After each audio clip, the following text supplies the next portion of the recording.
Right boys, just thought I'd sit you down and give you some advice to jump higher. For those of you who don't know me, my name is Max Sheriff, and this channel is dedicated to helping people to jump higher and sprint faster and just become freak athletes really. I've taken my vertical jump from 22 inches and not touching the rim to 39 inches and throwing down windmills. So I've made a lot of progress myself, and I'm hoping that by providing you with this video, I can enable you to undergo your own transformation. So without further ado, I think we should get into it now. The first thing that I'd like to say is that it goes the same for anything, but if you want to get better at something, you have to do that thing more often. If you want to jump higher, you have to jump higher. You have to jump high often, yeah? It's the law of specificity. If you want to get better at something, you got to do it more often. What would a painter do if they wanted to get better at painting? They would paint more. So why are so many of you guys trying to jump higher but not actually practicing the skill of jumping often? It makes no sense.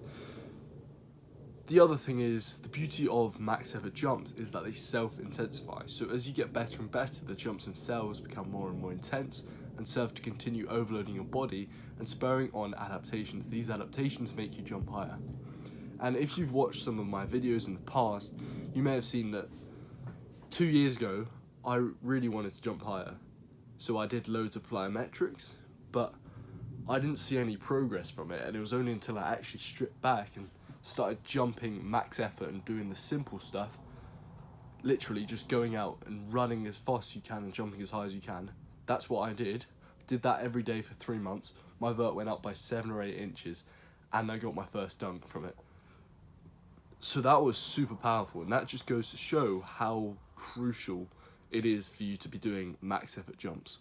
So I would highly suggest that you get in 30 to 50 max effort jumps in every single week. If you can do that for 2 years, there's no way you won't be dunking or jumping a lot higher than you are now. There's no way. So you need to apply that. And the other beautiful thing about max effort jumps is that your technique will become really refined. So the best way of refining your technique is just getting in thousands of reps, because eventually your body will find the best way of doing the jump, and then it becomes automatic for you. So now my jump technique is very, very good because I've done all those reps.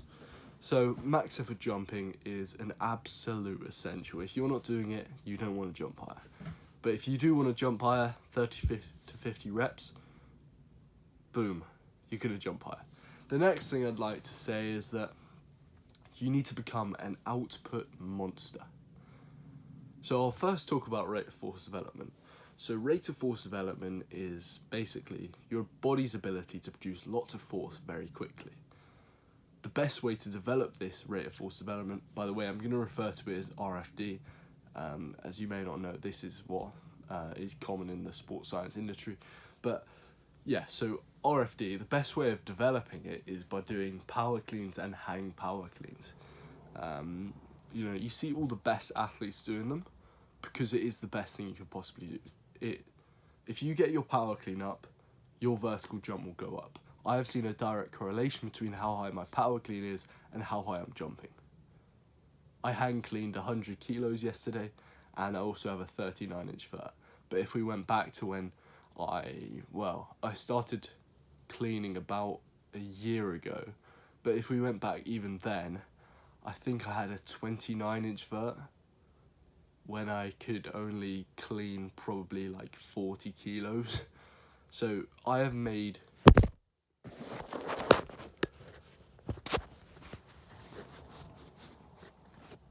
So that just sort of goes to show that the power clean is so essential.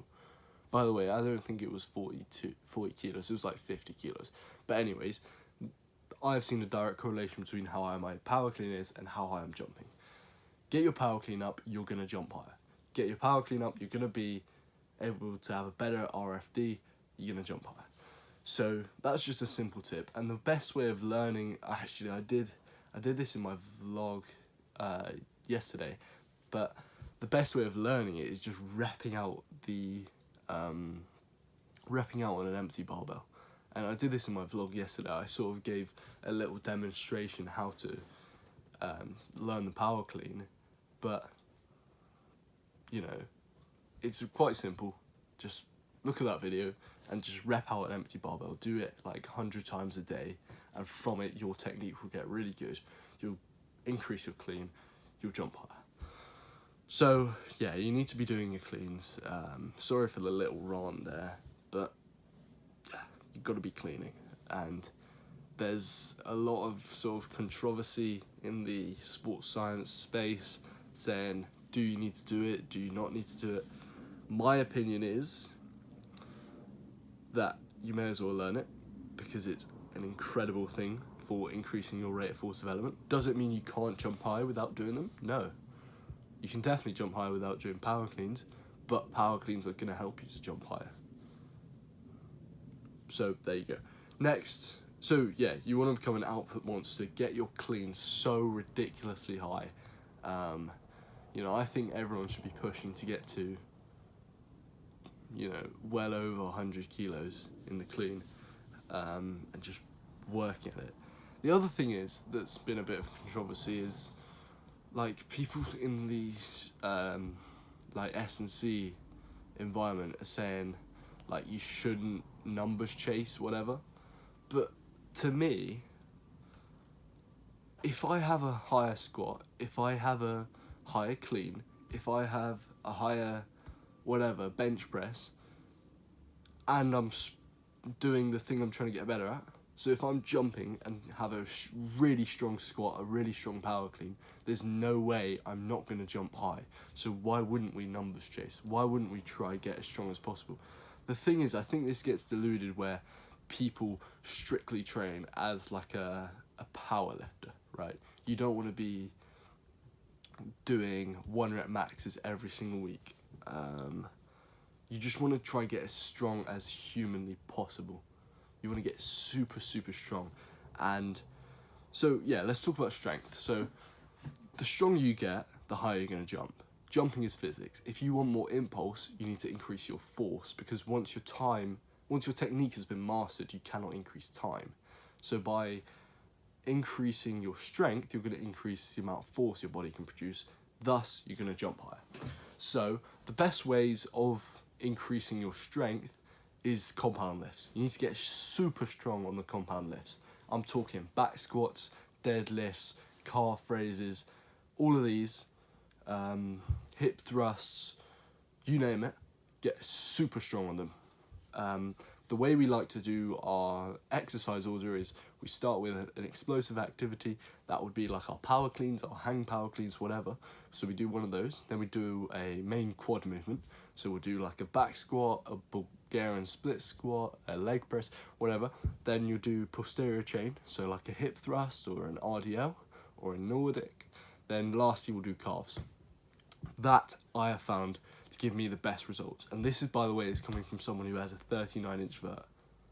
I've gone from 22 inches to 39 inches in 2 years. And a massive component of that was strength.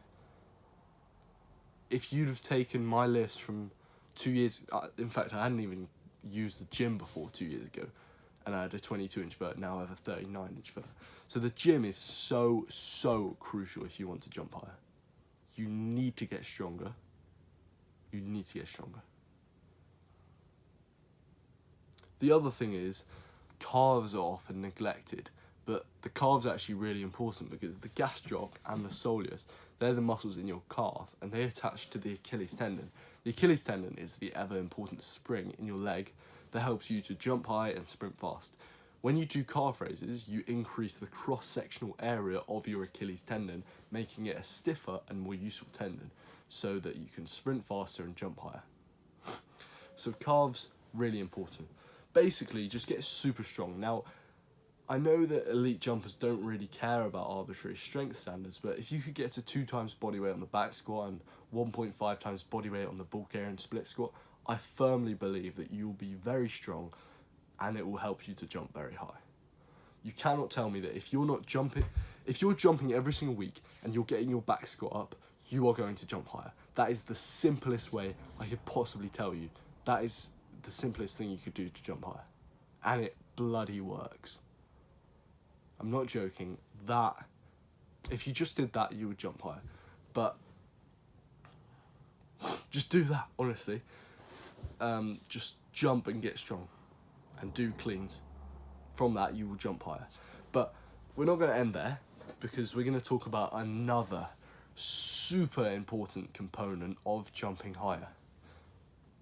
What is this component? Well, this is sprinting. Listen, there's no better movement pattern for increasing general athletic capabilities than sprinting. Sprinting has been shown to be better for increasing power, strength, and agility than traditional plyometric training. Sprinting is the plyometric of plyometrics. There's no single better plyometric than sprinting. Sprinting is the fastest thing you could possibly do.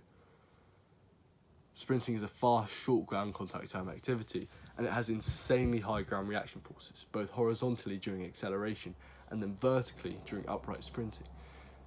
If you do your sprints every single week, and I have done my sprints every single week since January 2024, that's a year and a half, or over that now, it's August. For over a year and a half, I've been sprinting every single week, consistently, every single week. And I've gotten tremendously fast, and I've started jumping a lot higher. That's benefited me massively. My ability to pop off the ground is much better, and I've developed fast twitch muscle fibers. Fast twitch muscle fibers are so essential in any explosive movement, but in particular jumping, because jumping is all about your explosiveness. So fellas, I think I've just given you the secret sauce. Genuinely, jump every week, get strong on the clean, get stronger in the compound lifts, sprint every week, repeat for years on end, and from that, there's no way that you won't jump higher. You will jump higher if you do that. I just don't understand why so many people don't want to do the basics. The basics is how you get elite. Look, this isn't rocket science. I don't know why it's been made out to be just some crazy science. It's not. It's basic. You need to get better, you need to get faster and get stronger and practice the skill of jumping. From it, you'll become a freak athlete. From it, you'll jump very high. Strength training increases your force. Stuff like power cleans increases your RFD. And then sprints develops your fast twitch muscle fibers, develops your speed. Practice this skill you're trying to get better at, specific task practice. From that, you will jump higher. It's as simple as that. So go do that, you will jump higher. It's so, I can't believe, if more people knew this, I think pretty much everyone in the world would have at least a 30-inch foot. Like, genuinely, if you just apply that, you will jump higher. And do it for weeks on end. Do it for years.